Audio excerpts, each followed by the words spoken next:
How's it going, and welcome to episode 39 of On the Wire, proud member of the Pitcher List Podcast Network. Follow the pod on the Twitter at OnTheWirePod. And of course, if you're listening on a platform that allows ratings and reviews, please take a second to let us know what you think. I am Adam Howe. You can follow me on the Twitter at 80grade. That's all spelled out. I am once again joined by Kevin Hastings, who should be followed himself on the Twitter at Hastings. Kevin, we finished up talking about free agent starting pitching last week. We're going to talk a lot about free agent hitting, but really hasn't been any movement. Of course, we're recording this on Tuesday before we put this out, probably later on in the week. You know how it works. We're going to talk about all these players that haven't signed yet. By the time we put this show out, like at least 3 or 4 of them have signed. So that's good to look forward to. But we did have one pretty big signing or extension signing, Wander Franco signing with the Rays. What were your initial thoughts on that? Mixed emotions, really. It's good for him. That's a nice payday. I think as we've seen on Twitter, due to the current system with the CBA, that I'm surprised that he didn't wait just a couple of months to see how the new CBA works out, because it's under the old system. Is the Rays are getting a steal here, and knowing the Rays, they're still going to trade him down the road, but good for him, right? It's $200 million, so plus, so good for him. Yeah, I was thinking the same thing when Alcantara signed his extension as well. I think what a lot of people are forgetting is exactly how the system works right now. Like currently with arbitration, and Wander's not even available he wouldn't even get arbitration for another 2 seasons. So he's just going to get that league minimum team control. It's like around $700,000, something like that. And so if you take out what he could have been making over the next 6 years or 5 or 6 years of where he would get team control pay and arbitration, take out the difference, he's getting an annual salary of between 25 and $28 million a year after that for the next 6 years or however long the contract was. So I think it was a pretty good move. You never know what's going to happen, no matter how good you show that you can be at an early age. Health is always a concern. Right. That's where I was going to go. He's got a $200 million insurance policy. Yeah, that's the other thing too, is the Rays do too. Right. All these big contracts, I think a lot of people forget, they're all insured. So, the teams are going to get their quote unquote money back if something terrible happens. Yeah, I'm really surprised at some of the signings. Most of them, as you alluded to, have been pitchers, but I'm surprised at how many signings we had. I was under the assumption that we wouldn't see much happen until after the presumed lockout ends. Yeah, probably at the first of the year. Not a lot of people wanting to roll dice, whether it be teams or players, to see exactly how this is going. A lot of speculation going on right now that because of these signings, the teams are willing to pay up, that the new CBA probably going to lean toward being more player friendly because of these quick deals. But that's pure speculation. Honestly, that's pure speculation. Like I said in the last episode, I'm really happy that I'm not hearing anything about negotiations, because exactly, I think that's typically a good thing. The less we hear, the better. But there are still plenty of free agents out there to talk about, at least as of our recording. It is in full swing, even with the CBA negotiations looming. And like I said, on our last episode, we talked about starting pitching free agents. So on this show, we're going to turn our attention to the hitter side of the current free agent class, where they might land, what ripple effects their moves might make, and what that could mean for your 2022 fantasy planning. To help tackle this, we brought on very special guest, Jorge Montanez from both NBC Sports Edge and Fantrax, as well as the co-host of the Bases Loaded Fantasy Baseball podcast alongside Mike Curlin, who we had on the show last year. Jorge can and should be followed on the Twitter at roto_Nino.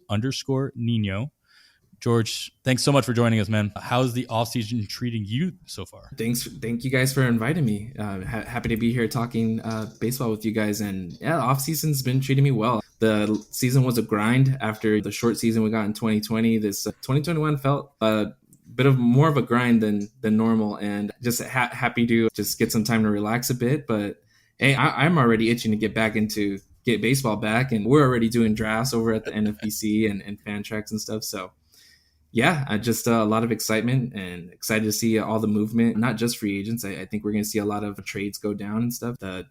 Things are going to really shake up over the next few months. Yeah, we were in a draft recently. I finished up my second NFBC 50, and we were talking off air. How many drafts have you completed or are in the middle of right now? Yeah, I've done the 2 NFBC 50s, and then in the 17th round of Draft Champions, the 15-team Draft Champions. Nice. Yeah, I'm still waiting to jump in my first DC myself. I know, Kevin, you've got a couple under your belt already this season. How many have you finished up so far? Yeah, the 2 DCs, I did a best ball on Fan Tracks, and then the auction I did in Arizona. And it's been a couple of weeks, so I'm getting the itch. Probably get another one going.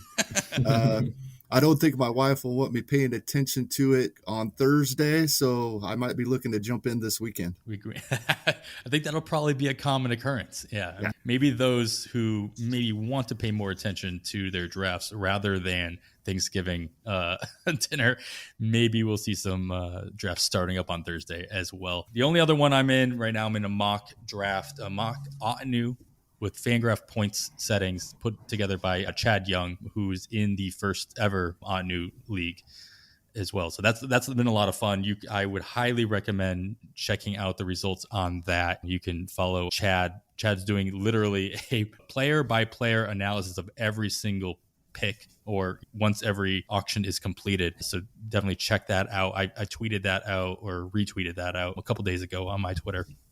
And follow that. It's just amazing what he's doing right now. He's just, like literally however many characters Twitter will allow now about every single player after their pick. More power to him for keeping up with that. And I think he's about 100 players in now. So check that out. It's good for all prep, to be honest, just to get a kind of synopsis on where every player's at and the value that they're putting forth.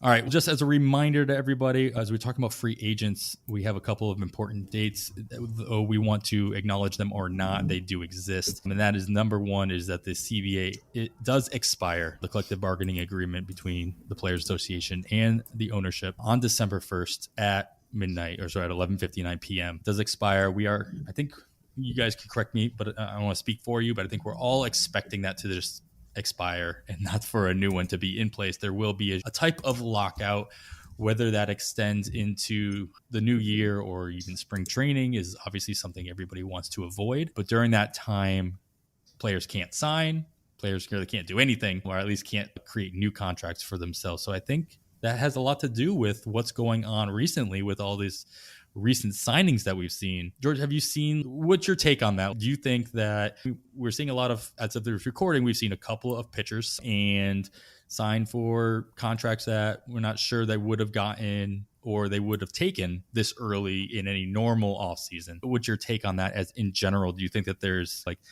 the teams are getting worried? Do you think the players are getting worried? Or do you think it's just a combination of people not wanting to roll the dice at all?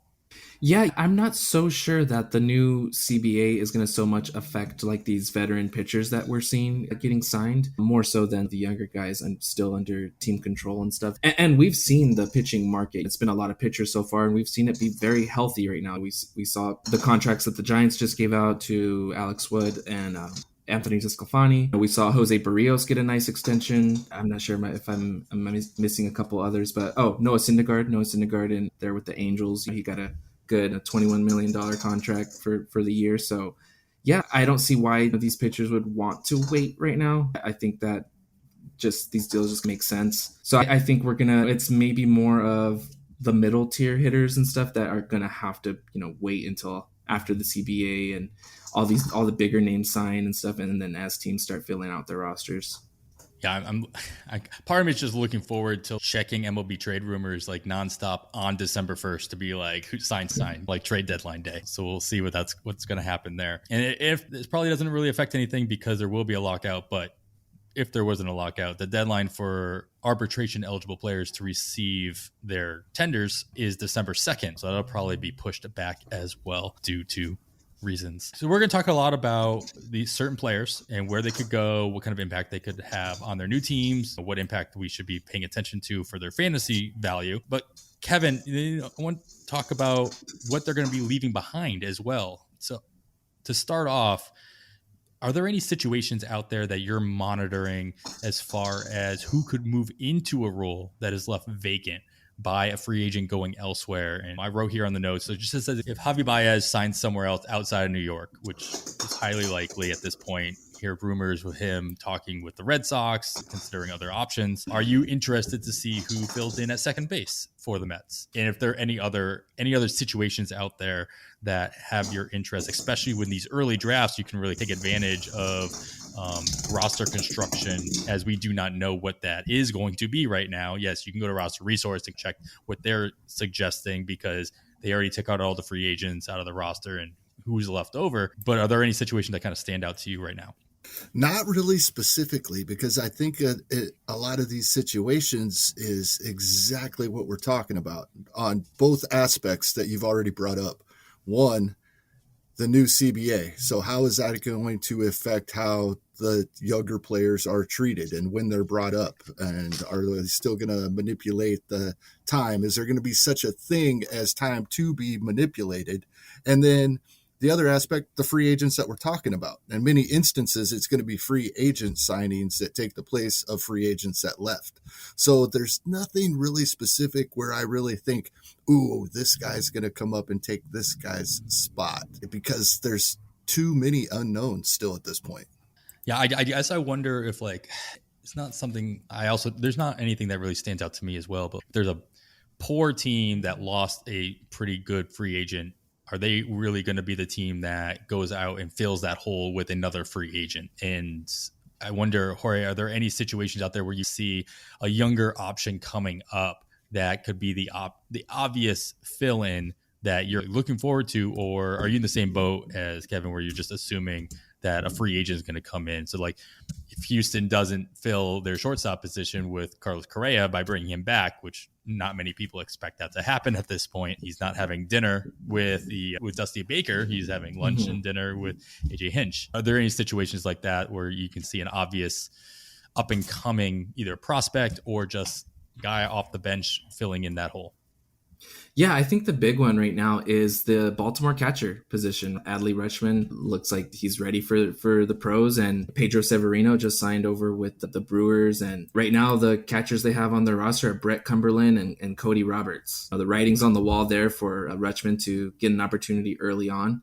And yeah, I think given the free agent move so far, you can see it looks like the plan is for Rutschman to get an early opportunity there with the Orioles. You mentioned the Astros. I know that they are high on Jeremy Pena, more of a defensive shortstop, but he did hit 287 with 10 homers and 5 steals in 133 plate appearances in AAA last year before getting injured. I think it was got wrist surgery, but Pena is an interesting one who might get a chance. He's someone that I might be taking a look at, like in spring training, seeing how he's doing there with the Astros. But yeah, I think the big one there is Rutschman there with the Orioles. I made the joke in the Pitcherless Discord when that first happened, was Severino being cut or being waived or what have you, that the Orioles are really making it difficult to explain why Rutschman won't start with the opening day roster. And the consensus is exactly what you said. Who's to say that he won't at this point? And with the possible CBA changes, as Kevin, as you pointed out, I know that we talked about this a couple of weeks ago, Kevin. We don't necessarily believe that the youngest players or the prospects are really taking into consideration with these negotiations, because they're not in the Players Association. They're not being represented per se. But it sure seems, especially with some of these signings and some of these extensions that we're seeing, Wander Franco, Sandy Alcantara, that there's a possibility that this CBA may go in a more player-friendly direction, especially with the younger players. Hold on to your hats. So we'll see what's going on. So, Kevin, we're drafting. We're talking about it. We talked about this with Nick with pitchers based on where they go. But are you making any assumptions with these hitters where they could sign, where they won't sign? And are you changing your rankings when you're drafting? Or are you forcing yourself to wait and see as they go before you move them up or down your board? For the most part, I wait and see. There are a couple of exceptions. Like you mentioned, Correa to Detroit just makes so much sense. Even before we knew and saw photos of him having lunch with AJ Hinch, it just made sense. I'm kind of basing my thoughts on Correa on he's going to be a Tiger. But for the most part, I really try to wait and see, because so many things that we think make so much sense rarely come to fruition in these situations. We get shocked by where these players end up. And so I try to, I think that's why in these early drafts, as we go through these lists, some of the players that I like in the later rounds, especially in draft and holds, is the 36-year-old defensive shortstop that we know wherever he ends up, he's going to play. So I really don't try to put him in a specific situation for them. Or when we're looking at these players, though, where they could go, as Kevin talked about, try to wait and see. But is there a situation where you, in your head, you take those obvious signings, like Carlos, you stick with that one, Correa going to Detroit. Is that going to make a difference for you as far as when you're drafting? Like Correa right now, we'll just use, this very early ADP from NFBC, which will be completely different by the time you listen to this, I'm sure. And he's in, I think I got it right now, and he's all drafts. So there's only 15 of them in here between 12 teams or 15 teamers. He's going 91st. He's ADP of 91.3. And so he is going at the end of the quote unquote, like the Corey Seager, Javi Baez, Jazz Chisholm shortstop eligible players. He's actually going after Bobby Witt just before Jorge Polanco. But knowing that in your head, he's already going to be in Detroit, and this doesn't have to be just for Correa, it could be for anybody. Do you jump him? Do you want him to be is it enough to be like, all right, I want in this little grouping, I want him, so I'm going to jump him up those couple players, maybe not jump him up around, but if I'm already going to pick a shortstop in that area, do I prioritize Correa knowing where I think he's going to be, or the opposite, going to Detroit? Offensive suppression is obvious, or it definitely can happen. A lot of Tigers fans will say that, or a lot of Miguel Cabrera fans will say that about that stadium. It was frustrating to own to roster Nick Castellanos for so long. Right. There in Detroit. Better example, actually. Yeah.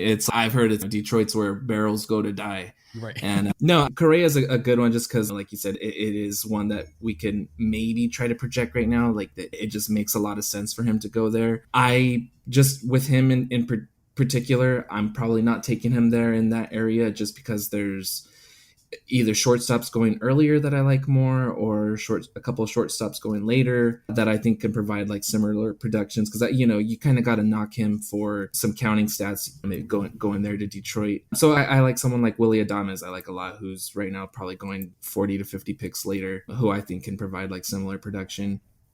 So like with Correa in particular, maybe that kind of enters my mind, but. Yeah, with all the other shortstops, it's really hard to take that into consideration. Some of the big guys like Trevor Story, I think Trevor Story is going to provide value no matter where he goes, just because of the speed he provides. And I know we'll get into more specific when we get into the positions, but yeah, right now I'm not really focused too much on trying to project where they're going to go and either fading or jumping guys based on that. And that's probably the smart move, especially in these early drafts. You have enough risk that you're going to be taking that maybe this is not a kind of a risk you want to throw in your head. You have enough to think about, as I talked about last week.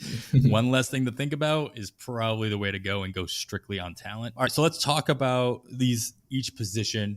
We're going to go position by position. Some of them are a little deeper than others. And of course, we're going to just go old school and just start with catcher. We already talked pitchers. Position number 1, we'll go number 2, catchers right now. And you touched on it earlier, George, but my question about the catching market, first of all, is there a catching market at all? So is there a situation out there that you can see making a difference for this crop of free agents that I listed out here? Yeah, I think with Buster Posey retiring with the Giants, I know that they have Joey Bart waiting in the wings, but I'm not sold that he's ready. I don't think the team is sold that he's ready to take over the catching position full time. And the free agent catching market it's pretty weak right now. And the one guy I feel is pretty interesting to me is Yan Gomes. You look at Yan Gomes' numbers last year, he hit 252, 14 homers, and 399 plate appearances. And that'll play as your second catcher. And he's going to be going so late in drafts. You look at the underlying numbers, he had a 280 expecting batting average and a 469 expected slugging. He was hitting the ball hard last year, and he went and took over some of that time in Oakland. And I think right there across the bay, I think he could be a good fit to sign with the Giants. I think that'd be a pretty good fit to start the season until they feel maybe Joey Bart's ready. Yeah, I can imagine being interested in pretty much anybody from this. If the Giants actually made a decision to sign somebody from this class, just like a Molina situation before Posey was coming up, it's like they brought him back for one more year. Being like, all right, we'll hold Posey back down. And obviously Molina did not, Benjamin Molina did not work out, got hurt, and Posey was able to come up. But if they were to go out and sign somebody from this list, I think I'd be interested in just the fact that they're probably going to play. They're going to be the starter at least if it's one of the top 3 or 4 guys from this list, where Bart could come in and either be the backup DH, maybe fill in at first base when, Belt isn't feeling up to it. He's made out of glass after all. And so there can be opportunities there as well. So it'd be something to monitor for sure. Kevin, are you more interested in the free agents here that are listed, or, as we alluded to a little bit earlier, the rookie catchers that could or should come up to fill the openings like the Adley Rutschmans in Baltimore? Which way are you leaning as at least your interest level in drafts? I like a couple of these veterans that will probably end up in a place or two and get signed. Yan Gomes is definitely the obvious one. He's still take out 20 for obvious reasons, and he's still playing 100 games a year for the past 4 or 5 years. And I would expect that to continue wherever he ends up. We saw Roberto Perez a couple of years ago have that power surge that we don't expect to see again, but he's well thought of as a nice defensive catcher. These are the kinds of guys that we're seeing being filled in a lot of the draft and holds leagues after pick 700. And in fact, of all of these guys you have listed, Pedro Severino, who has signed with Milwaukee, and Yan Gomes are the only 2 being drafted above pick 700, which means they're not even being drafted in many drafts. They're not even being taken in all of them. So nice depth pieces at the end is what we're seeing people pick them up as their 3rd or 4th catcher in the draft and holds leagues for later on. Yeah, I did miss, as I just saw you put on there, I did miss Manny Pena at the bottom of the list. He has signed in Atlanta, and probably not the everyday guy, maybe even less than halftime with d'Arnaud in Atlanta. Yeah, But, you have to assume is also with William Contreras there in the wings. He played a lot of the time last year as well. So I'd be curious to know what kind of playing time Pena actually sees throughout the course of the season. But the top 2 or 3 guys I like better than the rookies because I'm more confident in their playing time, especially early in the season. Yeah, the one guy, I'll just add, the one guy that really intrigues me is one young guy, MJ Melendez of the Royals. It sounds like they're trying to see where they could fit him in, whether it's playing a few games in the outfield or in a corner spot, whether it be third base or first base, spelling Sal Perez at catcher now and then, getting some time at DH. But it seems like the Royals revamped their developmental system over the pandemic. And then when they started back up with the minors this year, a lot of their guys really just took off. Him and like Nick Prado were the 2 big ones that really just exploded on the scene. And yeah, Melendez led the minors in home runs last year with 41, really just tore the cover off the ball. And it sounds like he might get some major league playing time this year. So he's one that late in drafts intrigues me there. I love the idea of MJ Melendez playing other positions. Kevin, as the Royals guy here, is there any possibility that Melendez gets any eligibility besides catcher in NFBC league? So you need the 20 games. You're the Royals better than anybody. We talked about this a couple of weeks ago with Eric Cross. Like you don't see the Royals bringing up like 3 or 4 of their top prospects, at least early on. So the Prados, the Melendez plus Bobby Witt, probably just Bobby Witt to start the season, or at least close to the start of the season, from what I remember you saying. Correct me if you've changed your tune on that, but what's your take on Melendez? I would love to see it. I just think they want him to get more consistent plate appearances, at least to start out the season, than being the backup catcher. Now, a backup catcher for Salvador Perez can get more playing time than others because he does slot in as a designated hitter from time to time. They don't have the room for all of these guys and the veterans that they're keeping. With Mondesi coming back and the assumption that Bobby Witt Jr. will be up early in the season, already makes for an overcrowded infield. And that probably means Whit Merrifield moving back to right field, which means Hunter Dozier is first baseman / DH. A lot of Royals fans, when they made their moves this week to protect their Rule 5 guys, they left Ryan O'Hearn on the 40-man roster. People are flabbergasted. Like, why are we not letting him go? We got Nick Prado. So it's already really crowded. The Royals do move guys around, and they do give their best players more days off than some other teams do, with Perez and Whit Merrifield being the exceptions that play every day. So they might find a spot here and there, but I just can't count on him getting enough appearances to gain other eligibility. No. At the very least, he'll have catcher eligibility going into the season. So if he gets the extra days of playing time at, any position, it's nice, like a Dalton Varsho situation or what have you. Probably not as much playing time, as Kevin pointed out, as we expect Varsho to get, but something to keep an eye on for sure. All right, like I said, the catching market, not that deep. So we're going to move on. We'll move over to first base. Also not deep, but probably some bigger names you'll recognize on there. Whether or not Freddie Freeman actually leaves Atlanta is still yet to be seen. I don't think anybody expects that to happen, but stranger things have happened. Anthony Rizzo obviously not able to receive the qualifying offer from the Yankees because he was traded midseason. So lucky for him, he has options. And then I'm not going to do this for every position, but there's not that many guys here. Albert Pujols, 42, says he wants to play. And so with the possibility or the expectation of a DH in the National League, he should have some options. There'll be somebody that wants to extend his career. Yoshi Susugo and Ryan Zimmerman rounded out as well. Kevin, we'll start with you. I listed five. There's 5 guys on this list. Maybe there's some other guys out there that can fill in, but whether or not they were worth putting on this list or not sure. And to clarify, I might have taken out a player or two and put them into an outfield category, trying not to double up our conversation on these guys. So strictly first baseman, is there a big market for strictly first baseman? And if so, where? Well, there's always going to be a market for Freddie Freeman and Anthony Rizzo. And especially with the health issues that the Voit has had in New York. I expect one of these guys to be a Yankee. The one place that Freddie Freeman not going back to Atlanta wouldn't surprise me is if he goes to New York as a Yankee. No. The Yankees are going to trade Clint Frazier, who they've already cut, right, and Andujar to the A's to get Matt Olson. And he'll play second base, I think, actually, is what I read. Yeah. I don't think I've ever seen such a player held in high regard as Clint Frazier by Yankee fans and their proposed trades, right, over the years. Now he's just DFA'd. It's amazing. So I do think, and yes, there is the trade possibilities as well, to where they could go get somebody. But yeah, somebody ends up in New York via free agent or trade. Pujols, if there's a National League DH, he's got to go to St. Louis, doesn't he? Yeah, sure. Why not? That would be fun. Not that they have enough mouths to feed as well on their roster. And it's a similar situation as you're talking about with the Royals and Nolan Gorman coming up.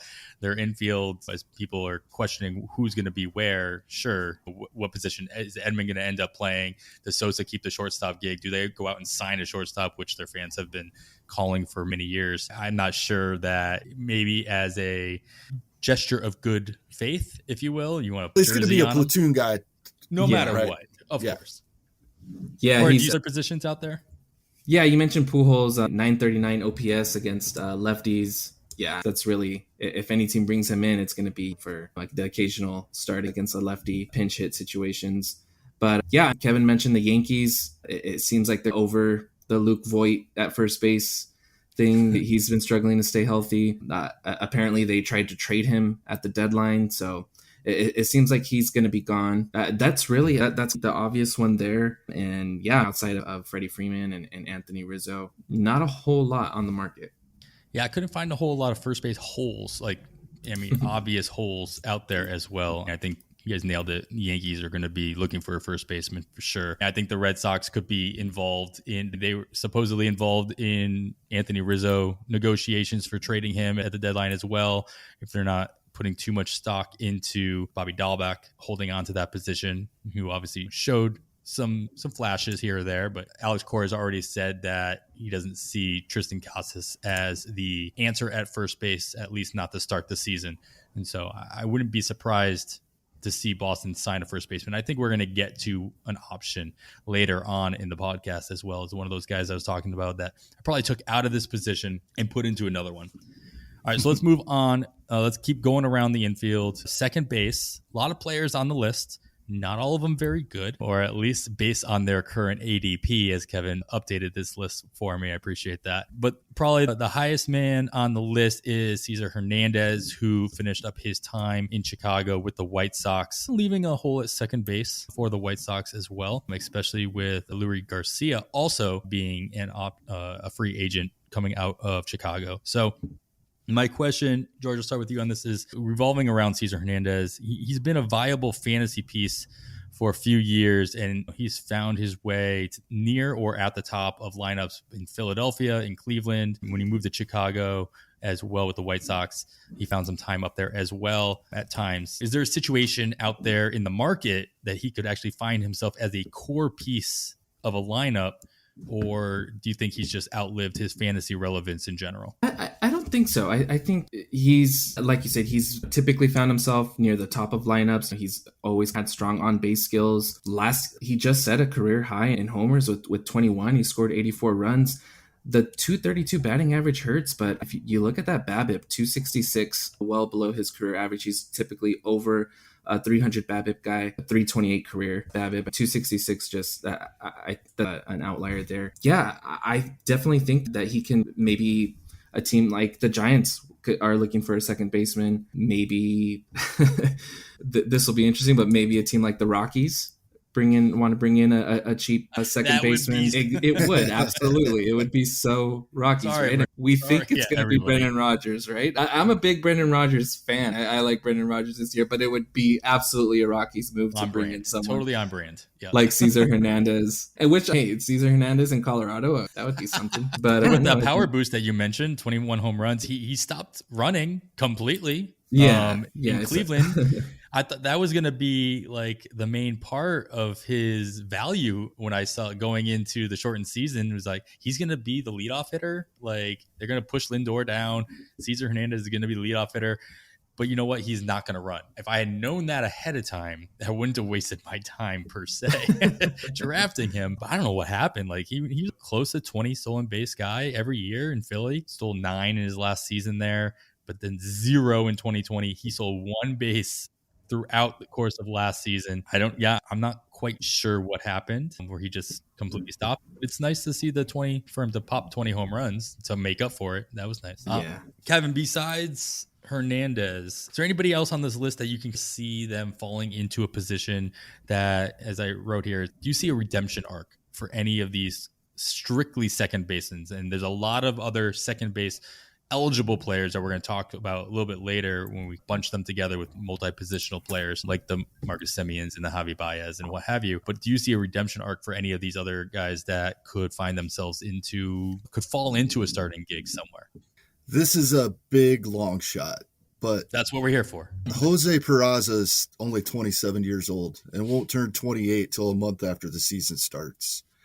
And he has been horrible for 3 years. And it was so disappointing for me personally. I think I had him on every fantasy team in 2019 after his 14 home runs, 23 stolen bases, and a 288 average as a 24-year-old in 2018.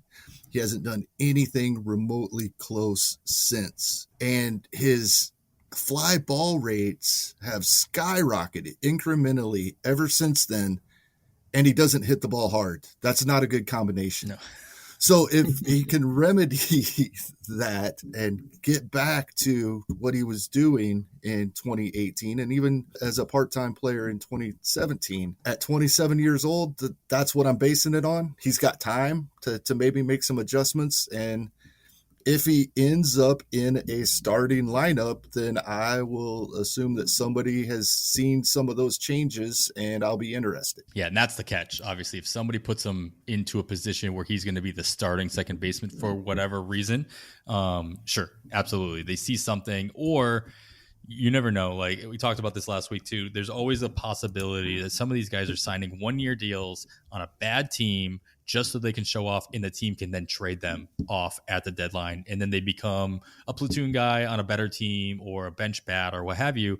But what's nice, if they really go off, none of these guys are going to get qualifying offers regardless, but at least that takes it off the table. Who's to say a qualifying offer is even a thing after this offseason anyway? But we need to push forward, assuming that obviously the CBA is completely the same. Otherwise, we'll never have a conversation again. George, is there anybody else on this list that's worth monitoring, or do you not really care where any of these guys go? Seattle just released Shed Long. I would be interested to see like if another team gives him a shot. He's only 26 himself. He's someone that I liked after 2019. He got a small taste of the majors with Seattle. And yeah, he hit 263, 5 homers, 3 steals in just 42 games. I liked him going into 2020.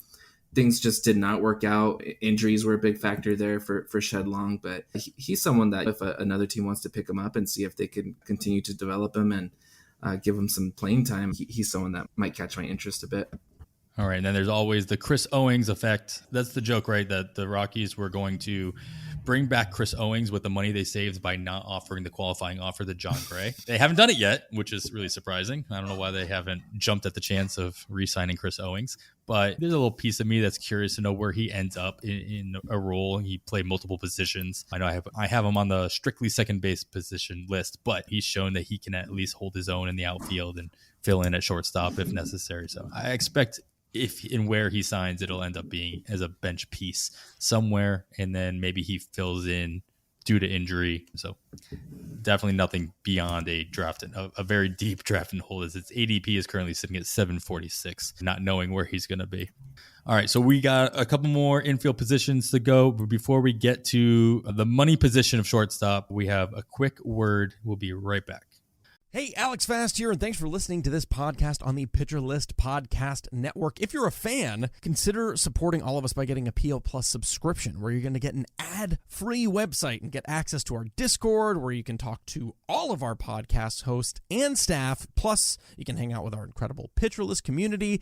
It's basically a baseball sanctuary year-round for as low as $8 a month. You can sign up at pitcherlist.com/plus, and you're going to get your first month free with promo code podcast. Also, don't forget to check out everything else we do as well, from YouTube videos, live streams, newsletters, off-season articles, TikToks, breakdowns, over 15 baseball podcasts on our network. We can't stop talking about baseball even during the off-season. So sign up for PL Plus today at pitcherlist.com/plus and use promo code podcast to get your first month free. All right. Thanks for listening. Let's get back to the show. All right, and as I said, we have the money position right here, shortstop, the deepest of at least the high-end free agent pool sitting here at shortstop. We're only gonna talk about the strictly shortstops. We're gonna talk about Marcus Semien. We'll talk about Javi Baez and a couple others in a different grouping, guys. But let's talk about Carlos Correa, Corey Seager, Trevor Story. And I'll even throw in Anderson Simmons in there as well, a couple other guys. But my question, Kevin, I'm curious your thoughts. We saw Marcus Semien move to second base in order to bring his stock up. We saw Javi Baez be flexible with where he can play. He's played second base plenty in the past as well. He moved back over to second base after the trade to the Mets. But do you see any of these guys moving positions in order to either A, sign with a team they really want to sign with that has a shortstop already in place that they're not going to supplant, or just move into a position to kind of show even more value? I don't see any of these guys signing a 1 or 2 year deal per se, maybe beyond Simmons, but do you have any thoughts on that? I don't think it's likely, but I think any of them, with the exception of Correa, would do that to go to a good situation for them. possibly with a team that already has a superstar shortstop and they're just bolstering the lineup, which is what happened with Baez joining Lindor and Simeon with Toronto. So I could see it. I don't think it's likely, but I don't think Carlos Correa would do it. That's probably fair. The biggest talk I hear, and of course, as the Red Sox fan of the pod, I hear about the Red Sox being in the market for one of these shortstops. And it actually works the other way, where there's a possibility that they would sign one of these shortstop and actually move Bogarts off of the position, whether it's to second base or even the third base and moving Devers over to first base, or even splitting time at DH as well. So I'm always curious to see, like, shortstop is the most, in theory, the most athletic position. If you can play shortstop, you can play pretty much any position in the infield. So it's always interesting to see if any of these really high-end players, these top 100 players in drafts, will put themselves in a position to gain eligibility to other positions, making them even more valuable, especially if they move over to third base and they get that middle infield and corner infield slot. And from everything I heard, I would think pretty much I'm in agreement with you. I think that anybody would be pretty flexible on this list, maybe beyond Correa, who's probably just looking to do what he's going to do regardless. George, you see any other opportunities for any of these guys to do that? No, I'm pretty much right in agreement with you guys. The one maybe that would make sense from a baseball perspective, maybe Corey Seager, a bigger guy who projected more like a third baseman coming up anyways. He was able to, hold his own and stick at short there with the Dodgers. But yeah, Corey Seager could definitely, I think he'd be just fine over at third. But yeah, I just think it's probably really unlikely that we see it. But yeah, it's always nice when you get those guys like Simeon who go over and get that dual eligibility. It seemed like nobody was really even realizing it last year in drafts that he was going to get second base eligibility within obviously the first 15, 20 days of the season. And so it was nice to get that discount on him where I was able to. Sure you guys feel Trey Turner's got that now. Yeah, Mookie Betts has it. It's nice to have it regardless. We talked about cores earlier. George, what do you think about Trevor Story leaving Colorado? How much stock do you put into the narrative of hitters leaving Colorado, going somewhere else, which is an all but guarantee going to happen with Story? How much stock do you put into that narrative? I think I'm still really high on Trevor Story. I think last year he got incredibly unlucky. Right now, Steamer has him projected for a 246 batting average. I just don't see that happening. He had his career low strikeout rate, 23.4%, and 293 BABIP. And while Coors does inflate BABIP, 293 for Trevor Story in Coors, that just screams just how unlucky he got. Had a really strong zone contact rate. I think he's just a really good hitter, and he's going to run. He's someone who I'm not really too concerned about where he's going to go. You've heard the Rangers being mentioned. If he does go to Texas, hey, Texas is a team that likes to run. So that he steal 30 bases with the Rangers? Yeah, he can absolutely steal 30 bases with the Rangers and still give you 20 homers and hit, even if it's not the 290 that he was doing in Colorado. 270, 260, that'll play in today's environment. What's the 80th percentile for 15-team leagues? Around 260? If you go get anything higher than that, it's actually helping you. So yeah, Trevor Story's someone who, I'm not too concerned about where he's going to go. Yeah, Texas, I don't have him in front of me, but I understand it has been, the new stadium has been skewing a little pitcher friendly as opposed to the very hitter friendly that Arlington used to be. But it would be nice. That's an interesting location for Story to pick. Obviously a team that's doesn't seem to be going anywhere. An environment that Story would be used to being coming out of Colorado. Maybe that's not a concern for him, but it would be nice to see him with their new hitting coach, Tim Hires, in there, who has had a good reputation. And like you said, the Rangers love to run. They let Nate Lowe run, so they're going to let pretty much anybody run, and they have an obvious hole to fill at shortstop for sure, so he would obviously stay there as well. Kevin, we saw this happen with Lindor after he got traded to New York. He signed a big contract with them before the season. How much stock do you put into that narrative where a player has to live up to the big contract, whether it be Harper signing the mega deal when he left Washington going to Philadelphia? These guys are going to get big contracts. There's no doubt about it. At least of these top three guys, how much are you worried about them living up to that, especially if they go into a big market and they weren't necessarily? Story's the only one that's really leaving a small market, and he could end up in a big market. Seager's obviously been on the biggest stage for a long time with LA, and Correa, same thing. He's been in the spotlight for good or bad for many years now. And so how much stock are you doing? This is the Alex Think Fast, as Nick Pollock would say, side of things. How much stock are you putting into that narrative? I think we have to put a little bit, and it may not necessarily be the contract. That's what the fans of the new team are going to point to if they do struggle, of course. But it's a new city. It's moving their family. It's all kinds of things, all changes these guys are going through. We don't know how that affects each individual, and it affects everybody differently. So it's something that we do have to take into account. I think it was, the old Colton and the Wolfman, they had their 5, rules of drafting, and they would never draft a player that signed a new big contract. Was one of their rules. It comes from somewhere, right? Whether it comes to whether the facts bear it out or not, we do at least have that perception. Sure. And like I said last week, if there's something that can help you draft by taking it off your mind, like taking it off your plate, like there are plenty of shortstops, right? There are plenty of shortstops, especially these high-end shortstops, that they're all going in the first 8 rounds of most drafts right now. If that just means that you're taking Seager, Correa, and Story off your board, and you just end up going with Franco or Simeon or somebody else in that position, so be it. That's fine. You don't need those options. You don't need that stress. If that's or one another thing that guy can on help you this draft. list, like we alluded to at the very beginning of the show, Andrelton Simmons is going to play wherever he ends up because of his defense. So even if he's not going to be your starting shortstop on your team, and you're not drafting him into a 12-team league. But in these 750 player deep draft and holds late in the season, when you need a guy to fill in because because of injury, a couple of runs, a couple of RBIs, once in a long while he'll run into one. That's the kind of guy I want at pick 641 where he's going right now. Yeah, I mean, Simmons, you're absolutely right. I was just gonna say that was one of the biggest things I learned in these DC drafts last year. Was in those late rounds, I was taking Jeter Downs. I was thinking like, he's got so much potential, and the Red Sox are going to bring him up.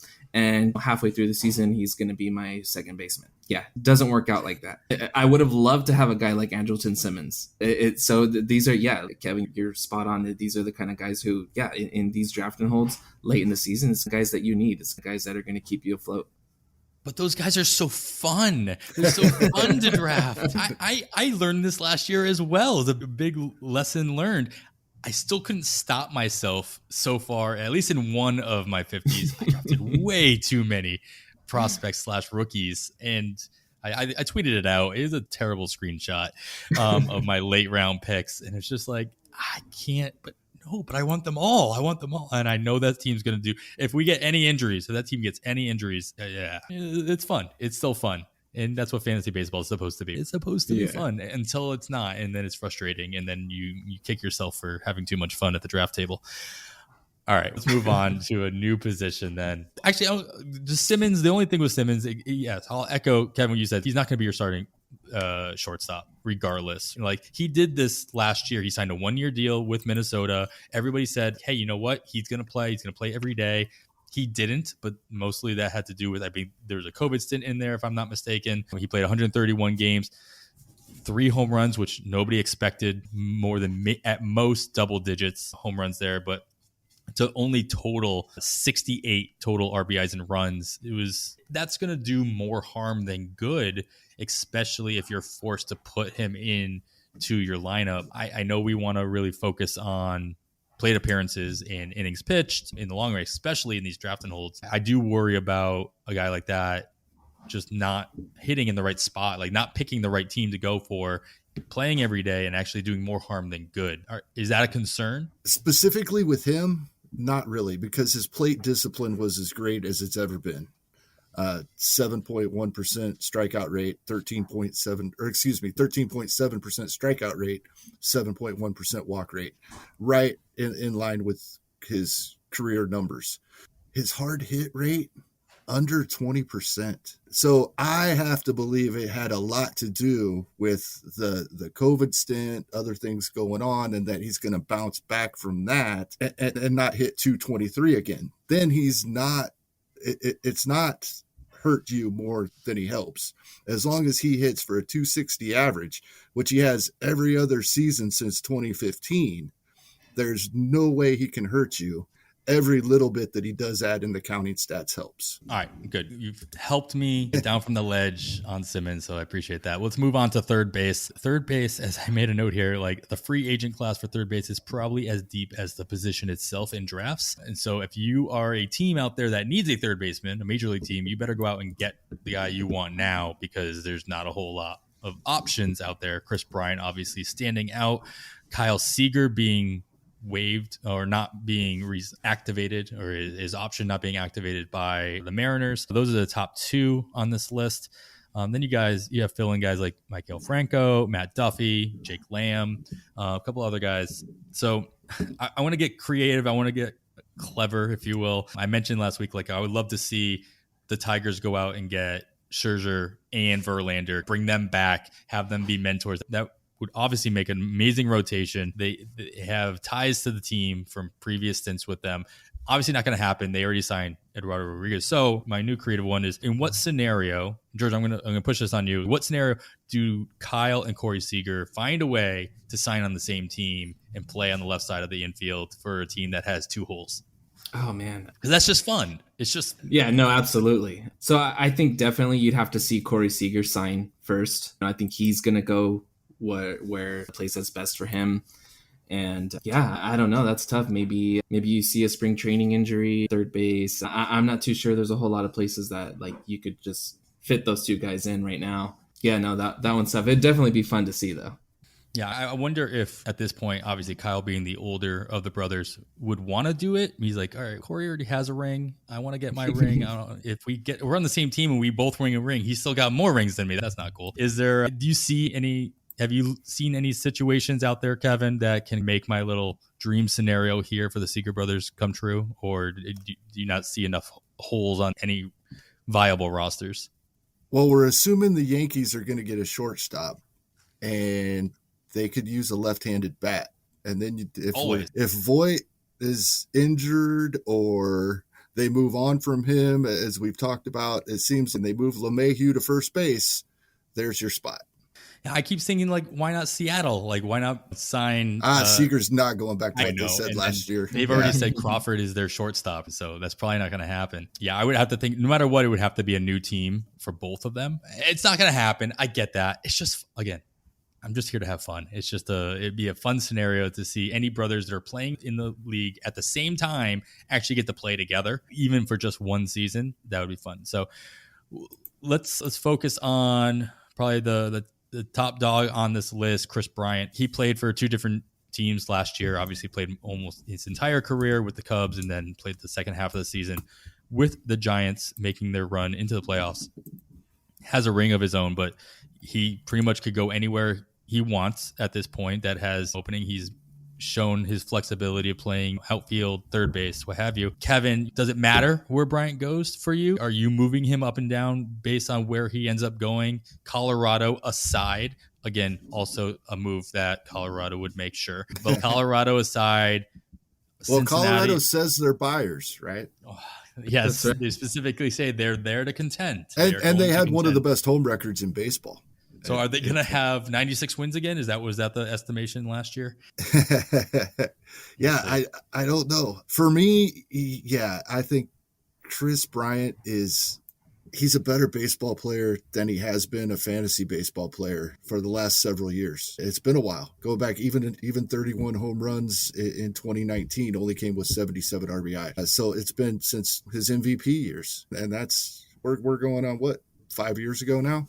So I think he's being overdrafted in my mind, unless he would end up somewhere like Colorado, Baltimore, one of these great home run ballparks, because he's still his name is making him be drafted earlier than I would draft him. and has for a couple of years now. I wonder, George, do you think that it plays in the fact that he's still a third baseman, and third base is not a deep position, at least going into draft season this year? He is currently an NFBC, the seventh third base eligible player going. He's going around pick 91 in total in drafts. Obviously has that flexibility of being in the outfield currently as well. Do you think that pushes him up where you have a team or you have a fantasy manager that's just worried about filling the position later and they push him up a little bit further than probably he should be, or people think that what kind of value he's actually going to produce based on that draft position? Yeah, no, I think you're right. I think the depth of third base might have a lot to do with it. And someone might see, 265, 25 homers, 10 steals, and think, okay, I got to fill my third base position. But yeah, I'm pretty much right in line with Kevin. I'm not so sure he's as good a fantasy player as he is a real baseball player at this point. There's a couple of guys I like taking a shot on later on, like Brian Hayes, even Luis Urias over in Milwaukee, going much later. You look at Steamer projections right now, they have Chris Bryant hitting 251, 23 homers, 7 steals. He's never hit the ball particularly hard. He's gotten a lot of his power pulling the ball a lot in those stretches where he has hit a lot of home runs. Yeah, he's just someone who I'm not, where he's going right now, I'm out on. All right.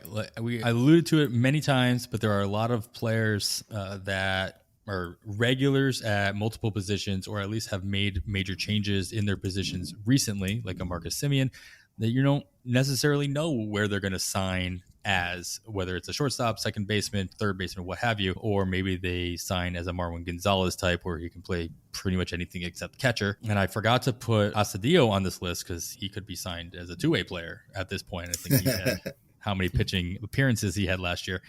But let's stick with kind of the top guys on this list.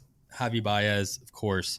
It'll be age 29 season. Marcus Semien, age 31 season. Both these guys going in the top 60 of drafts, followed by a slew of other options between Eduardo Escobar, who played 3 different positions in the last 2 years, Jonathan Villar as well, Travis Shaw playing the corner infield positions as well, and a couple other guys who can fill in wherever, not to mention, of course, Chris Taylor, who has been connected with a bunch of different teams for obvious reasons. He's very good. Let's stick with these two top guys.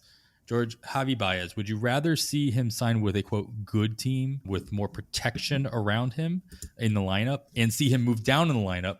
He was batting 5th or 6th a lot with the Mets, or sign with a weaker team that will allow him to return to a spot closer to the heart or even toward the top of the lineup.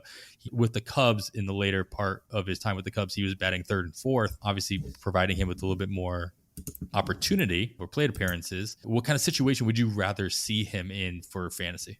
Yeah, I think just given his nature of he's a free swinger and he's an aggressive guy at the plate, and we know his lack of plate discipline and how much he strikes out. I think he's someone who could definitely benefit from that lineup protection. If he signs with a team that doesn't necessarily need to pitch to him, he's someone that's going to struggle. We've also seen what happens with a little bit of bad luck with the 260. He relies so much on BABIP. The 262 BABIP in 2020 gave him a 203 batting average. Yeah, I want to see him with some lineup protection.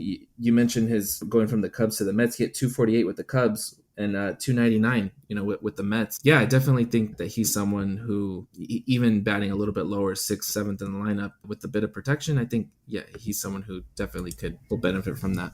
Yeah, I think I could see Baez signing pretty much anywhere, personally. I don't see him as being somebody who's, not that he doesn't want to win, but I think he's also going to be the type that he's going to do what's best for him, which, God bless him, like, by all means, please do that. And so I think there's definitely a possibility he could end up as a kind of a corner piece or a centerpiece for a team that's either building themselves back up or needs a way to sell tickets, for say. He could be that kind of that face. So I think he could end up being toward a 2, 3, or 4 guy in a not so great lineup, which is going to be tempting because, again, you still have all the extra plate appearances. But I think I'm with you on that one. Kevin, do you see Baez signing to play shortstop or second base? What's your thoughts on? Where do you think he's going to go? I think, backing up what you just said, I think he'll take the best deal he can get. I don't think he's worried about which position he's playing. There's a lot of talk about the Texas Rangers spending a lot of money this offseason, adding up to $100 million in payroll, and they need a shortstop. I could see that happening. A couple of the other places that we talk about, if Correa for some reason didn't end up going to Detroit, that it makes sense there. We don't know the Yankees need a shortstop, and there's a lot of shortstops available. It's going to be interesting. You brought up the Cardinals. Do they believe in Edmundo Sosa? It looks like they're done with DeYoung, so the Cardinals could sign a shortstop. There's just so many places these guys could go, and I agree with you. I think he's going to go where he gets the best deal for him and his family. Yeah, I could see the White Sox filling in their second base hole as well. Cesar Hernandez moving on with one of these guys that can play multiple positions and shoring up that position as well. I think I mentioned Seattle on my pod with Nick Pollock recently during our mock draft recap as an option as well at the second base position, just if they're looking to make that kind of a big splash. All right. So Kevin, I'll stick with you with this. When we talked about the flexibility of Baez, second and shortstop, Semien made the transition to second base with Toronto and very well. He made all of his strides at shortstop with Oakland, and he was always seen as a very negative defensive player, but he's actually shown that you can improve defense by actually working at it, actually practicing and actually repeating the steps. That's what practice does. But he moved over to second base, so he gives himself a lot more options. His ADP so far going in these early drafts, it was 28 when I looked this up. Since you looked it up earlier today, has moved up to 30, the 28-30 range. But he's the fourth second baseman and the fourth shortstop eligible player to be taken across NFBC drafts so far. Baez was at 60 or 61. He's a sixth second baseman and 11th shortstop eligible player. So it shows that shortstop being so deep, second base being so, not as deep, even with the likes of Trey Turner and Mookie Betts gaining eligibility there as well at the top of the drafts. So is there a scenario in which you could find yourself drafting either of these guys as your starting shortstop and not your starting second baseman? I don't know if it would end up working out that way. I think as far as the shortstops go in most of these situations, we got 3 of the top 5 picks right now are shortstops, and one of them also eligible at outfield, the other at second base. Trey Turner at second, Fernando Tatis Jr. at shortstop. And then we drop to at 30 overall ADP right now in the 15-team leagues, with the other 3 guys all being top 5. So there's quite a gap before shortstops start getting taken again. I think I want one of those top 3, or I'm waiting longer than where Marcus Semien is going. At least that's the way it's worked out in the drafts I've done so far. I've been fortunate enough to pick early and end up with Turner or Bo Bichette, or I've picked later and ended up waiting till later in the draft to pick a shortstop. So even in situations, if you are drafting Baez before one of those later shortstops, you would assume that you're drafting Baez as your second baseman. You're not drafting Baez to slot in as your starting shortstop and then waiting on second base elsewhere, is what I'm hearing. Or do you see any other different? Do you feel differently, or is that pretty much sums up what you're feeling on these two positions? Yeah, I feel like you'd almost have to take Trey Turner in order for this to work. If you want to play Semien at shortstop, you almost just have to take a better second baseman ahead. Maybe you take an Ozzie Albies, and then you want to get Baez later on. Maybe those two might be the only guys that you would play Semien and Baez at shortstop for. But yeah, I feel just given where they're going and the second base position, you kind of got to play them there at second. Yeah, I like Kevin mentioned with the roster construction, depending on where you're drafting from. Yeah, I'm right there. I'm right there with you. I want one of those top 3 shortstops in the first round. And if I'm picking later on, yeah, I don't mind grabbing Trevor Story end of the third or beginning of the fourth. So it's just for me how these drafts have played out. I really like the pitching if you're picking in the beginning of the draft, I really like the pitching at the 2-3 turn. You got guys like Sandy Alcantara, Aaron Nola, Julio Urias, a lot of guys there at the turn that I really like. So yeah, just the way that I see drafts falling for me this season, I'm probably not going to have a whole lot of Simeon. That's a great point, because in the past, I've looked back at seasons and thought, why don't I have this player on more of my fantasy teams? I liked him going into drafts, and I don't have him on any of my teams. And then when you start looking, it's, oh, this is where I was taking pitching. Yeah. So we got a couple other guys on here that are eligible in multiple positions. So, George, I'm going to start with you. Like, how much value do you put into guys like Eduardo Escobar and Jonathan VR with their corner and middle eligibility, which is probably a little bit more rare than we'd like to think, not knowing what situation they're going to put themselves into as free agents, obviously, but does the fact that they are going into the season with that multi-eligibility and not just middle infield like these other guys, shortstop, second base, but these guys are available at third base, second base, sometimes third base, shortstop, or Escobar, I believe, is first base, second base, if I'm not mistaken. How much stock do you put into that? How valuable do they become regardless of what their position is going into the season? Yeah, right now, when you're drafting in these draft and holds, that corner middle eligibility is pretty handy. And when you're not going to get any pickups. And yeah, Escobar's actually 28 homers, 90 RBI, 253 batting average. That'll play. And I know like a team like the Giants could definitely use a right-handed bat and someone who can hit lefties. And he kind of mashed lefties last year to hit 295 against left-handed pitching. Yeah, he's someone that kind of going into the year, depending on where he goes. Jonathan VR, that's a whole nother. He's just man, that one, landing spot for him, I think is really going to factor into how much playing time he gets. And yeah. When Jonathan VR signs, I'm going to be texting Adam because he keeps track of all the teams that like to run. And so is this a good spot for VR? That's going to be my question. That's why he's being drafted as an ADP of 274 right now. When I saw that, I was like, what? But he'll still get you double-digit stolen bases. That's why he's being drafted there. Especially if he finds the right spot. If he goes to the Rangers, he goes to Seattle, he goes back to Miami, you should be paying attention to VR specifically, or anybody that has any kind of wheels. The Royals, not that they have openings per se, but he said the same when he was with the Mets. Like everybody, like, I think you're worried, like, oh, he doesn't have a role. He found a role. Like, talent wins out. Not to say that Jonathan VR has a ton of talent overall per se. He can take a walk. He can steal a base, and he's shown, at least this year, he still has something left in the bat as well. Yeah. You keep hearing about all the exodus of players leaving Oakland. They're going to have to play somebody. They're going to have to sign some guys. Maybe a Jonathan VR there in Oakland. He could steal a ton of bags there. So, yeah, that's one guy for sure that landing spot's really going to dictate where he's going, how far he's pushed up in drafts.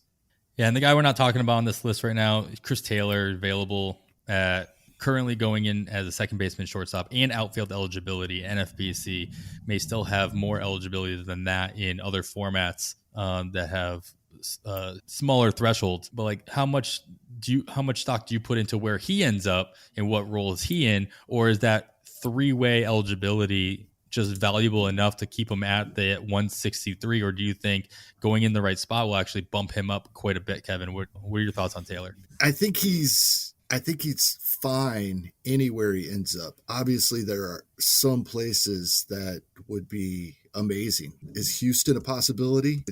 They're losing outfielders, that they have injury concerns. They lost a shortstop. They have injury concerns with Bregman at third base. I could see him ended up in Houston, and he'll play every single day at one of those spots. And in that lineup, that would be absolutely amazing. And his ADP will skyrocket if that happens. But in general, for where he's going now, I don't think it matters where he ends up. There's just a place or two that would really move him up in my mind. George, do you have any other added opinions on Chris Taylor? It really can't get any better than where he's coming from. He really can't get any better than hitting in the Dodgers lineup. I think the fact that he could play all over the field definitely helps. So yeah, a team like Houston would be a great fit where, if Michael Brantley gets hurt or something, he could go out to the outfield and he could, replace Correa there at shortstop. This is someone that maybe the Giants would be targeting. I mentioned they are looking for a right-handed bat who could play the outfield, play the infield. Gabe Kapler likes to mix things up all the time. He's someone that might be a fit there. Yeah, anytime you can get a guy from your, direct rival, it's always, always something you got to try to do. Absolutely. All right, let's get out of the infield. Let's move over to the outfield. We'll stick with corner or specifically corner outfielders. Of course, some of these guys could spell some time in center field if they really wanted to or if they really needed to. But a couple of guys on this list that are really interesting had some sparks based on Eddie Rosario going to Atlanta, putting some Carl Schwarber doing some good things in Boston, and Red Sox fans want to bring him back. Course, McCutchen leaving Philadelphia, Tommy Pham leaving San Diego, a couple other guys on here as well. But Kevin, is there a player on this list that you expect to make a move to a team that will increase their fantasy value in 2022 compared to their 2021 season? Maybe a guy that who wasn't seeing 100% playing time, then moving into, we saw this with Jock Peterson leaving the Dodgers, going to the Cubs last year. Everybody's, oh great, he's going to get all the playing time, because the Cubs actually came out and said he's going to get all the playing time. He's going to play every day, regardless of the handedness of the pitcher he's facing. Do you see an opportunity for anybody else on this list to hit that jackpot in 2022? I don't know, because there's so many names on this list of high-profile guys that are going to continue to play every day that already were. I would say, I don't know if this fits the exact way you were framing the question, but I think Odubel Herrera showed that he can still play baseball. So that might be a guy that gets an everyday job somewhere. Maybe one of the teams that are still rebuilding, I put him in the Orioles lineup, for example, and he could perform well there as a placeholder as they continue to rebuild for a couple more years.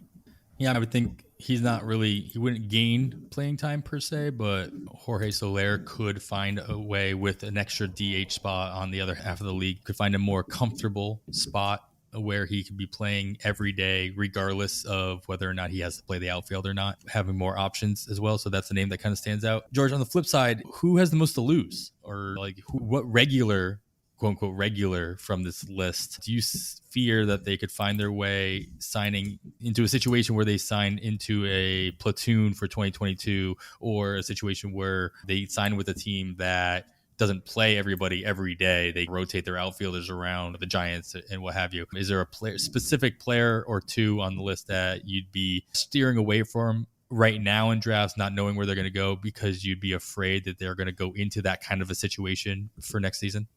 Yeah, one guy who I'm actually surprised opted out, Avisail Garcia. I thought Milwaukee was a pretty good situation where he was at there. He had a pretty good season. I think he might be banking on cashing in on that season. He had 262, 29 homers and 8 steals, but I just thought it was a good fit where he was. And so I'm kind of a little concerned about where he might land.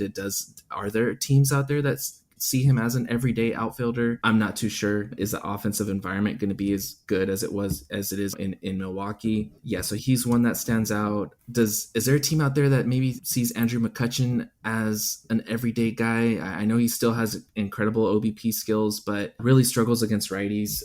I don't know if he's a whole lot more than a platoon bat at this point for McCutchen. And man, it really couldn't get any better than what it was with Nick Castellanos there with the Reds. I mentioned him before with his experience in Detroit and how he really couldn't perform to what the batted ball metrics were telling us. It's like we always knew this guy hit the ball hard. That ballpark was terrible for him. And then with Cincinnati, can't get any better than 309, 34 homers, 100 RBI. I think he's going to be fine where he goes. Can we expect 309, 34 homers? I don't know. Is he going to go back to 270, 280 and 28 homers? I think a lot of us are, maybe me personally, I look at Nick Castellanos and I'm like, man, this guy's an incredible hitter. I'm hoping for a 300 average and mid 30s homers and plenty of counting stats. But is that going to be the case? I'm not too sure, because I'm not sure it's going to be better than where it was in Cincinnati.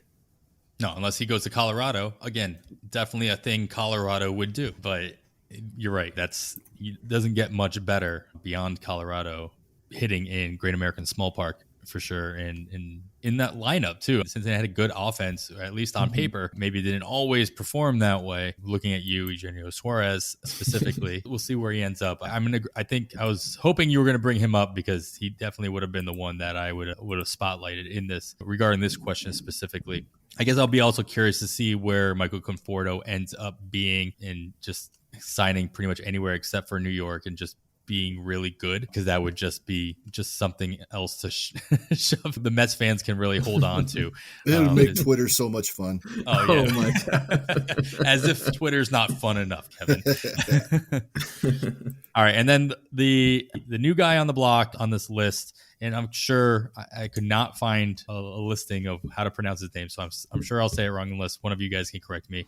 And that's Seiya Suzuki, coming over from Japan. He's posted right now. By the time you listen to this, he very well might have signed, but he is currently being posted for all major league teams to bid on his services. And I'm curious to see. We've all done drafts. I think at least George, you and I have drafted Suzuki in at least one draft. When I looked at his current NFBC ADP is 378. It was a little lower than that when I looked it up about a little less than a week ago. So it's going down, which is surprising. Kevin, I don't know if you answered. Have you drafted Suzuki? And if you have, has he been one of your top 5 outfielders currently, or is he a reserve pick? I have not as of yet. I'm interested for sure. It's definitely someone I want to take a look at. It's really hard not to start thinking about Hae-Sung Kim, who signed with the Padres last offseason. And I was disappointed that he only ended up with 298 plate appearances. And so that's the worry here. Yeah, Suzuki was really good, but until we know where he signs and if he's going to be with the major league club right away, it's really hard, other than, of course, getting off the subject a little bit in our dynasty leagues. I could see him being the first overall pick in our dynasty drafts coming up. Most of those taking place first of the year. Yeah, and I think that most teams, or way that most dynasty leagues are built up, if you have the first overall pick in your first year player draft, you're probably not on the brink of competing. So maybe you do look elsewhere than Suzuki, but he's only 27 years old, or this will be his age 27 season. He's still going to be a top 3 pick in just about every first year player draft based on the talent alone and the age. George, you ended up with Suzuki in one of your 50s as well, if I'm not mistaken. Where in what role did you draft him at, and what expectations do you have come May? If you drafted him in your reserve picks, do you expect to move him into your starting 5 outfielder spots, or did you just draft him as one of your top 5? Yeah, so that's the hope, right? That you drafted him to be able to play him and that he's going to come over and produce. I did get him as my 6th outfielder in a 12-team draft, so I don't necessarily need to play him right away. And I've got some guys in my lineup that have outfield eligibility with some other reserves, so in case I need to move someone to the outfield. So he's not necessarily someone that I'm drafting right now thinking, okay, I just got my 4th outfielder, my 4th or 5th outfielder that I'm starting. No, it's... Yeah, I did that. Yeah, he's my 4th outfielder in the 50 that I drafted him in. Yeah. It wasn't on purpose. It was more of, I forgot to listen to Kevin when he told me that outfield dries up really fast. And it does. I'm like, I still have 2 openings.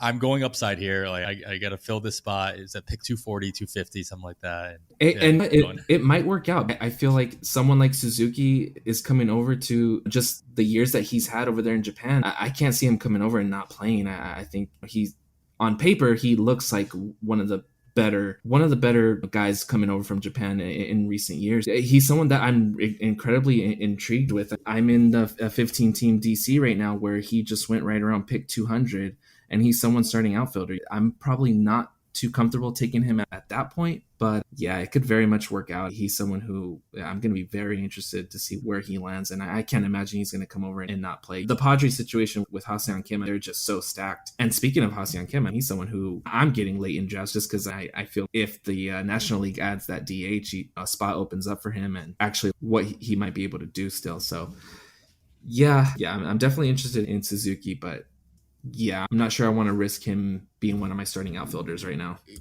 Kim is a perfect example of like where he ends up and what situation he signs into. Yeah, he wanted to play in San Diego. That's great. And they obviously wanted him regardless of the roles that they had available. But for fantasy, yeah, you could see the writing on the wall. And anybody who drafted him early before he got signed is ouch. But more than likely, you probably got him late enough and it didn't hurt you too much. But with Suzuki, you mentioned like he got picked at 200. He hasn't even signed yet. Like as soon as he signs, in what situation he's signing into. If he signs with Cincinnati because they need another outfielder and they say that he's going to start every day, I guess we've been down this road with Cincinnati signing international outfielders and saying they're going to play every day and then not playing them every day. So maybe that's a bad example. But if he goes into a situation where he's going to play every day, regardless of park factors and all that, that's going to boost his ADP tremendously. So if this is a guy you're interested in taking a gamble on, you better be in a draft right now, because even if you start a slow draft today, he very well might be signed before your pick comes up, where you're going to pick him in the 250 to 300 range, which is where he's on average still a little early in comparison to what his ADP is. Yeah, and the Cincinnati is actually a good example for, even if he moves up and is being drafted earlier in ADP, I'll be more interested in fab leagues, which are not the leagues we're drafting right now. Just in case something like with the Cincinnati situation occurs, I haven't just lost a roster spot.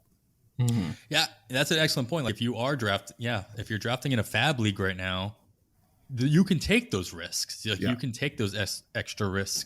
And the majority, if not all of the drafts that we're talking about with ADP are drafts and holds. They are the NFBC 50s, 12 teamers. They are the best balls. They are the draft champions, 15 teamers. So it's not necessarily the case, but if you're drafting early, any fab leagues, regardless of platform, yeah, Kevin, it's a great call out there that those risks are easier to take, especially even earlier in your draft. You don't have to wait until the final 2 rounds. You can get a guy like Suzuki a little earlier, because you're going to end up dropping your bottom 5, bottom 6 picks within the first month of the season, probably anyway. So if it hits, great. If it doesn't, no sweat off your back. All right, let's move over to more defensive-minded, in general, defensive-minded outfielders, the center fielders on the market. The bigger names out there, Mark Canha, Starling Marte, Jock Peterson can play a little bit of center field as well. He was filling in for Atlanta for a while as in that position as well. And then you have your more defensively minded outfielders, Albert Almora, Jacoby Jones, Inciarte, Ender Inciarte as well. George, do any of these defense first center fielders have a chance at finding a center field job? And if so, where? And if they do, what format of fantasy baseball does the volume that they could make them fantasy viable? Yeah, that it's tough. Outside of those top 3 guys with Mark Canha, Starling Marte, and Jock Peterson, you could feel pretty confident that they're gonna get jobs. But outside of that, yeah, I don't know. Maybe someone like Kevin Pillar. It's got to be. We've mentioned it before. It's got to be one of those bad teams that they're gonna get playing time, like an Oakland or a Pittsburgh. Someone that they're gonna have to put someone out there, and maybe they do bring in someone like Kevin Pillar or Danny Santana. But yeah, outside of that, it's tough right now. Kevin, you talked about it with Anderson Simmons as well, like defensive-minded shortstop who's going to find a role. Do you see any of these center fielders that kind of stand out in that same vein? Nobody that I'm nearly as certain about as Simmons, but somebody like Pillar, yeah, for sure. I agree there 100%. Possibly, depending on it would just depend on the team. I could see Jacoby Jones running into some playing time somewhere. I don't think that's in Detroit anymore, obviously, and I don't think he'll go back there. Ender Inciarte, possibly. Those are a couple of guys, but it would really have to be the perfect landing spot with these guys. All right, well, let's just talk about one of the top guys on this list, Starling Marte. Kevin, does he have to sign with the right team to hit these early projections? Steamer has him at 277, 318, 340 over 139 games, 624 plate appearances, 18 home runs, 32 stolen bases in 2022. That'll be the second most stolen bases behind only Adalberto Mondes. He's projected 41. Are you on board with that being the most likely output regardless of where he lands, or do you think he needs to land in the right spot to get him to that mark? It's a trick question, I think, because I think the spot does matter. but I don't think teams that aren't going to let him run are going to be in the market for what it's going to cost to get him. So I think wherever he ends up will be somewhere where they are going to let him run, and then those are the numbers I would expect. Yes.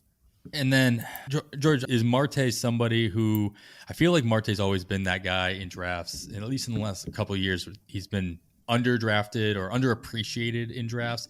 And now, as he's going the top 2 rounds of 15 teamers to the back end of the second round, do you think in his age 33 season, is he finally getting his due, but it's probably a little too late? Or again, do you assume he's going to hit these projections that Steamer's putting out? And then as more projections start trickling out, assuming that they at least stay within the same range? Or again, is it too little too late? What's your thoughts on Marte going into this season? No, I think I'm right in agreement with Kevin here that I think that just the biggest question mark, the biggest thing that's going to stop him from hitting these projections is going to be the health. You mentioned him age 33 season, but you just look, he's basically put up the same pace year in and year out for the last 4 seasons. So I think as far as the projections go, 278, 18 homers, 32 steals, I'm right there. I think he's going to meet those projections as long as he can stay on the field. Yeah, of course. Big if, at least he's shown in the last, couple of years, he's ups and downs in that department for sure. And so we talked about this on a show or two ago, I believe, Kevin. I think it matters as to where he ends up signing to that regard, as far as who handles injuries well. If he ends up with the Mets, probably staying away. If he ends up with San Diego, even, like we talked about this, on our first offseason episode, it matters where you go in that respect, who handles injuries correctly. And so it's something to monitor. In the case of Marte, who has shown he's not always the basket of health. All right, I'm going to ask this last question about these outfielders and outfield in general to both of you guys. I'm curious to see if you've seen any outfield situations that are just really interesting to you right now on the major league level, not necessarily fantasy per se. And I'll use the example of that I was really interested last year when pretty much the entire Houston outfield was up for grabs, and their entire starting 3 between Springer at the time, Josh Reddick, and Michael Brantley were all free agents. Springer obviously ended up moving on to the Blue Jays. Reddick finally ended up signing with Arizona, I don't know, like a minor league deal. Brantley did resign, but the only thing you knew for certain was that Tucker was going to end up in the outfield there, but you really didn't know what was going to happen after the fact. Is there any situations out there, George, I'll start with you, that have your eye in the same kind of vein as I'm talking about with the Houston outfield from last year? Yeah, so it looks like the entire NL East could use some outfielders. You look at all the teams there, the Phillies. I'm pretty intrigued as far as if they're going to bring somebody in. Can Nick Castellanos be a fit there? I would love to see that. Atlanta is another one. We saw them bring in Eddie Rosario and Jorge Soler, and they really came through for them, and they really produced down the stretch. And they're both free agents now.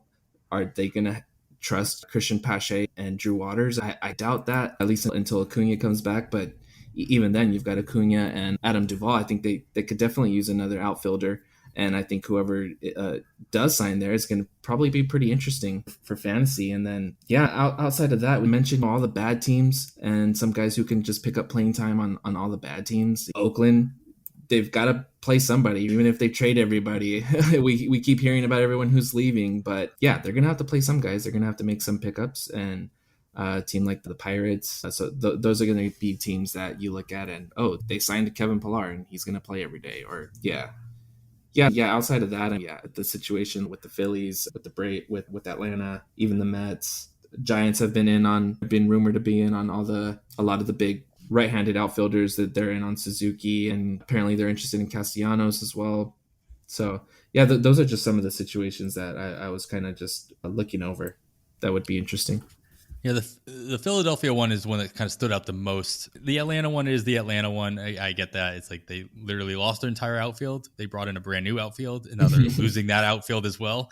So it's interesting to see how that ends up shaking out. But the Philadelphia one, that they lost 2 starting outfielders. It's like Harper is pretty much Bryce Harper is the only one there still for the one that you quote unquote guaranteed to see. I believe that they mentioned like Matt Vierling is going to be in the running for starting gig there if they don't end up filling the hole through free agency. He's listed on the bench currently on roster resource, but he's somebody I've been looking at and targeting late in the 2 drafting holes that I did as well.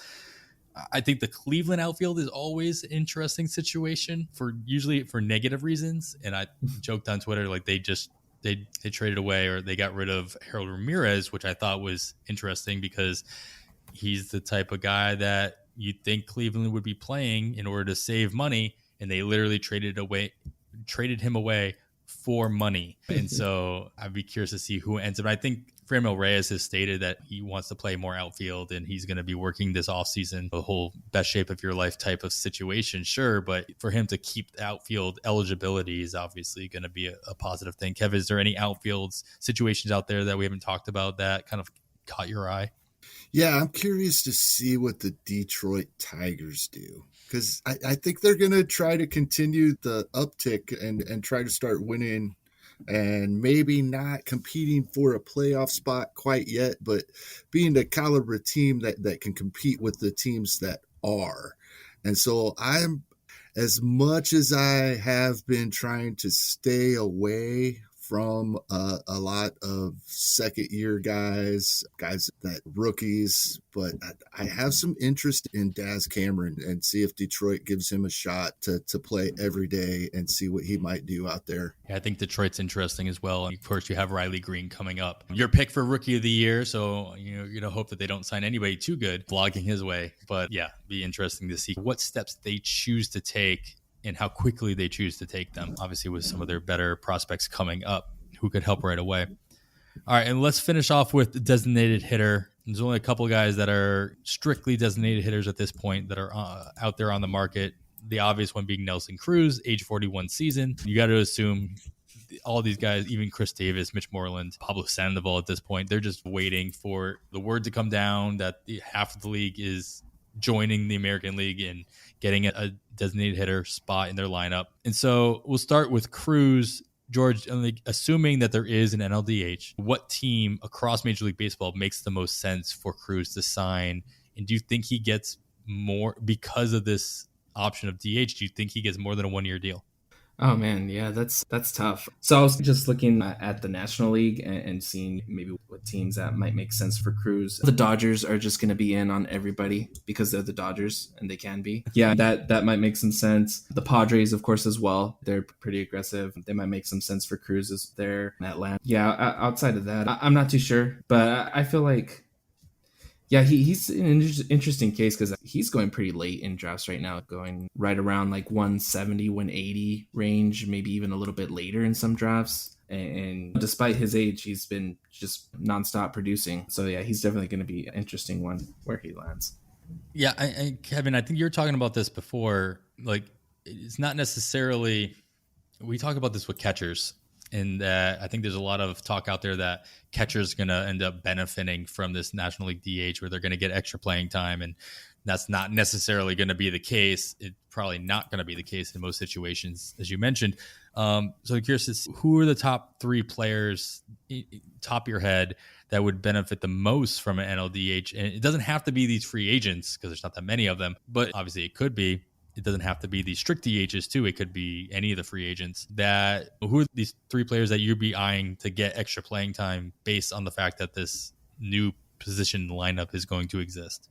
I think Nelson Cruz, number 1, as a free agent, right? Because it doubles his market. Mm-hmm. His demand is doubled. Somebody will have to pay him. I think looking back at 2020, somebody like JD Davis, I think benefited quite a bit with the Mets, and some of the other guys that aren't great defensively, National League teams, it really helped out. Here's the thing about Nelson Cruz. National League team needs to sign Nelson Cruz because they don't have designated hitters already on their roster. You don't want your 10th best hitter being your 9th best hitter being your designated hitter. You want your designated hitter to be one of your top hitters, and none of them have that guy because they're already in their lineup. So Nelson Cruz needs to be signed by a National League team, in my opinion, because National League teams need a top-notch DH, and they don't have them. Yeah, that's true. I think a lot of people are thinking about, hey, all these teams, they still have depth. They still need to play these players, but it's not necessarily their best hitter. To your point, yeah, Nelson Cruz would become a lot of teams' best hitter, regardless of his age, as you mentioned, George, earlier. Are there any other players out there? I mentioned Jorge Soler. I think he's going to benefit tremendously from this bigger market. Obviously, he's been playing outfield and DH when he was with Kansas City, and strictly, obviously, outfield with Atlanta with a short time there. But there are any other players out there that kind of stand out to you that are going to end up benefiting? Yeah, so I mentioned Ha-Seong Kim. We've mentioned him a couple of times already. I think he's someone who, with additional playing time, you look at last year, his first year, getting acclimated to Major League there with the Padres. He had a 241 BABIP. That's pretty low. You could tell there was some bad luck there, but some encouraging underlying skills. 112 max exit velocity. That kind of portends good things in the future for hard hit rate. And so I think that, and he did hit 8 homers and 6 steals and 298 plate appearances. And he's someone going really late in drafts right now. So I could definitely see the path there for him to return some really good value, especially with his eligibility at multiple positions there with the Padres. A couple other situations, I think the Phillies would really benefit from moving Bohm and Hoskins out of their defensive positions, because it's not. They're only going to get one. They're only going to get one DH spot. Yeah, but I could definitely see the Phillies definitely benefiting from the DH if they can move Hoskins to like a permanent DH and Bohm to first base, and maybe they might be a good fit for someone like Kyle Seager, who would definitely help there defensively at third base.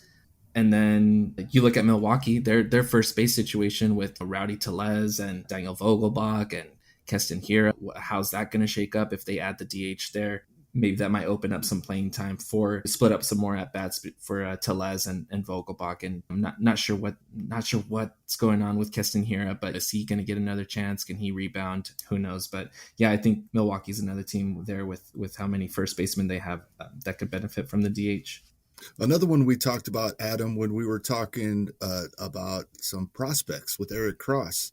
I got Juan Yepes in St. Louis. Whether or not they have a DH could mean the difference between him having 0 and 600 plate appearances. Yeah. And they have Nolan Gorman coming up as well to fill some spots in that. He could definitely benefit from the Cardinals adding that DH spot to their lineup as well. So good team to call out there as well.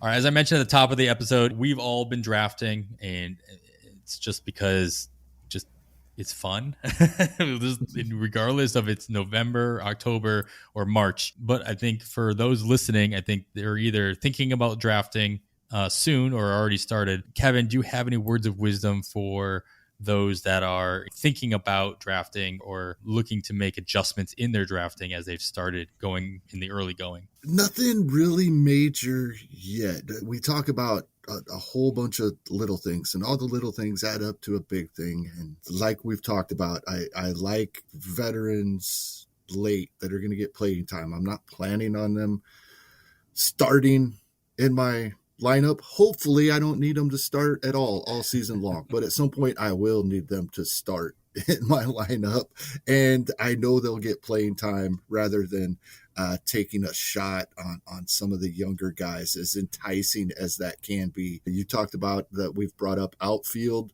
gets dry pretty quick, especially in 15-team 5 outfielder leagues. And I think everybody's talking about how quickly at least the top players at third base, it just falls off a cliff. Don't forget about outfielders, and I highly recommend addressing third base early. Yeah, I would say third base it's not that you can't find somebody late that you would be comfortable with. It's just you don't want to have to worry about it, honestly. Right. Like, you don't want to have to push up a Chris Bryant if you don't feel comfortable with him just because you're looking to fill the position. And so if you have an opportunity in the first round to get Jose Ramirez, which I did in one round, I would highly recommend it. Go for Devers, even Austin Riley and what have you. Those top 4 guys, I would go after them as well. Anything you've noticed, George, in the first couple of drafts that you've done, any trends that either surprised you or you would at least want to pass along to those who are thinking about jumping in a draft? Yeah, definitely the first thing that stands out to me is just how far closers, at least the top guys, are being pushed up. This the draft champions that I'm doing right now, Hader and Hendricks went to team 1 at the turn. So not the first, yeah, no, I guess their first turn too. At the 2-3 turn, yeah. At the 2-3, Hader and Hendricks went at the 2-3 turn. And yeah, you're definitely seeing those top closers getting pushed up. I took Emmanuel Clase and at the 4-5 turn. I took him in the 5th. So yeah, if you want one of those top guys, those top 5, 6, 7 guys that you are sure are, going to have the job, it looks like you're really gonna have to pay for saves this year. Pitching is pretty deep, at least in the top 30 or so. I feel like if you have 2 starting pitchers, no matter where you get them, win the top 100, you're probably feeling pretty good about those 2 guys. Yeah, I mentioned it in my DC. I took Sandy Alcantara and Aaron Nola at the 2-3 turn there, and I feel just as good about those guys as some of the guys going at the turn at the end of the first round. So I think they could provide that kind of value. Yeah, pitching's definitely deep, and you got to pay for saves. Yeah, and I think it plays up even more in these draft and holds that we're talking about with these top tier closers, as opposed to a fab league where you can take your chances on some guys early in the season using fab. You don't have that opportunity to do that in these draft and holds. Like, you're stuck with whoever you end up drafting in their 50 rounds.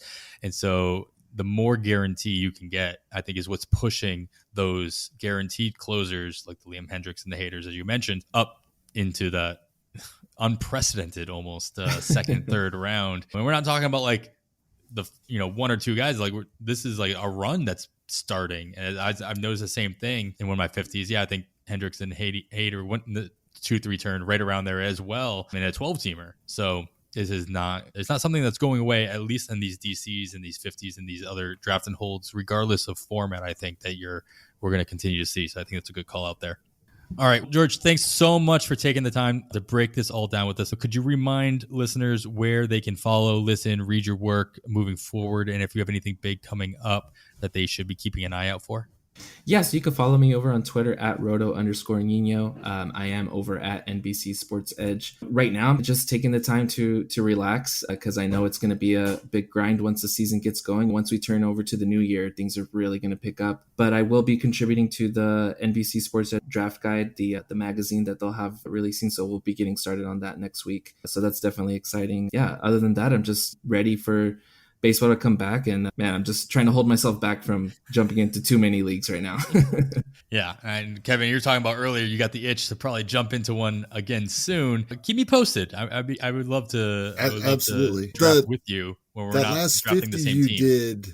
That last 50 you did, I think it was one that a couple different people were posting when there was like 4 spots left, and when I was by the time I saw that. And saw those tweets and went, it had filled, but I'm pretty sure I got the 12th spot. I did decide, all right, let's go ahead. But yeah, it's been 2 full weeks. I'm surprised I made it this long. In the meantime, we'll be putting out more and more episodes, typically every other week on the wire. So we'll get our fill that way. At least we'll be able to talk about it. So make sure you guys are all keeping an lookout for those incoming, where there are other amazing podcasts coming out every day on the Pitcher List Pod's main feed. So please make sure to subscribe to the podcast and the Pitcher List Fantasy Baseball feed wherever you listen. Leaving a rating and review is always appreciated. You can follow myself on the Twitter at 80grade. It's all spelled out. Kevin is at HastingKevin. And also make sure to follow at Pitcher List Pod to get updates about every new episode of all the Pitcher List Podcast Network shows and give them all a listen. Thanks once again to George Montanez for joining us. And on behalf of Kevin Hastings, I am Adam Howe. And with that, we bid you goodbye.